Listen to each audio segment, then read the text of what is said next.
Politics leading up to an election is usually a time of negative attack ads and slander. So instead of giving you reasons why not to vote for specific political parties, we wanted to show you why you should vote for all of them. That way you can be the most informed if and when you go cast your vote on May 2nd. The Liberal Party is concerned about the environment. The Environment and Clean Energy Plan will reimburse families that make their homes more environmentally friendly and sustainable. Education is important to the Liberal Party. The Learning Passport will increase access to secondary education.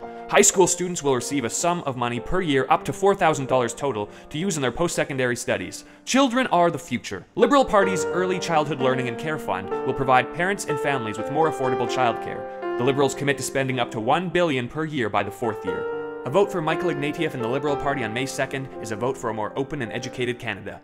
The Green Party is fully devoted to the environment, but it also has comprehensive economic and health plans. The Green Party is focused on job creation with a focus on sustainable, environmentally friendly jobs. The Green Party is a strong proponent for a change in how democracy is structured and how Canada's citizens are represented. The Green Party wants to support businesses' responsibility by reducing subsidies to and increasing taxes to bigger businesses that use harmful environmental practices. Green Party also wants to reduce financial burden by lowering taxes for families. The Green Party is thinking forward. A vote for Elizabeth May and the Green Party is a vote for Canada's future. The Conservative Party is all about fiscal responsibility, giving support for families through lower taxes, giving businesses tax breaks in an effort to revive the economy and reduce the budget by 2014. The Conservative Party have something called the Economic Action Plan. This is devoted to helping Canadians through the tough economic climate, using job creation, reduced taxes, and the reduction of the deficit. The Conservative Party are committed to protecting Canada. They are establishing new laws to make the streets safer, making purchases to improve Canada's military presence on the world stage. A vote for Stephen Harper and the Conservative Party is a vote for a comfortable and secure Canada. The NDP commits to reducing taxes for small businesses to create jobs and revive the economy.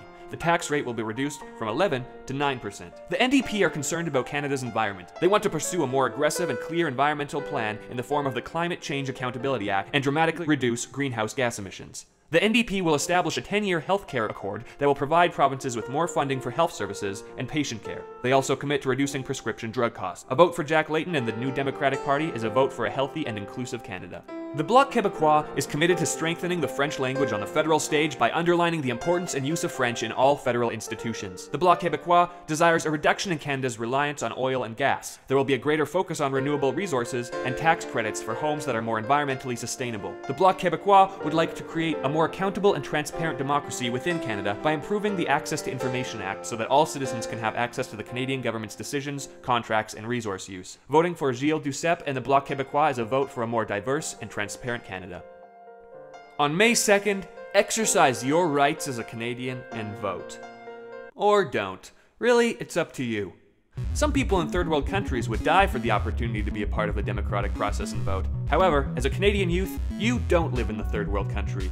You live in a first world country, a country rich with space, unique culture, and most importantly, natural resources. Take them for granted. You were born with the freedom to not vote. And besides, you already got totally baked at the legislature on 420. That's kinda political, right? You were on government property for over 7 hours. You've done enough. I mean, look at this guy. He works at Taco Bell and is renting a nice apartment downtown. He owns a computer, an iPad, an Xbox, and a PS3. His life is pretty great. His parents, who aren't rich by any means, paid his way through university so he could get a philosophy degree. And this is in Canada, where the government doesn't completely subsidize post-secondary education like some European countries. He eats healthily enough, but if he does get sick, healthcare has got him covered, not like people in some countries. And it doesn't really matter who you vote for, because the world will come to an end in 2012 when the Mayans' apocalyptic predictions come true. But if that doesn't happen, global warming will kill us all, slowly prolonging our winters into July, disrupting the Earth's balance of water. Cataclysmic earthquakes will continue to occur and tsunamis will decimate our coastal cities, destroying the fragile economy everything is ever so loosely built around, which has itself been bludgeoned continually by human carelessness and natural disaster over the last decade. What we really need to do is stop fighting. Stop pointing out all the shit Harper did, why the Conservatives are evil, why the NDP are a bunch of pussies, and why the Liberals are pretty much dead in the water. We need to band together as Canadians, shake off the shackles of monarchy, and battle the real enemies. Like high fructose corn syrup in our food. People who talk about yoga, honestly shut the fuck up. And people who own birds. And of course, who could forget our number one enemy, the Chinese. Everybody was kung fu fighting.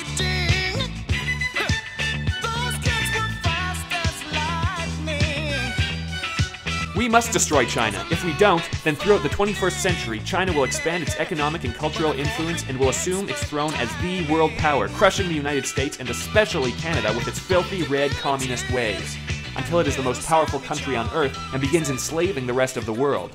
We must destroy China. And if there's one party that's willing to fight China, it's the Conservatives. On May 2nd, vote for Stephen Harper and the Conservative government.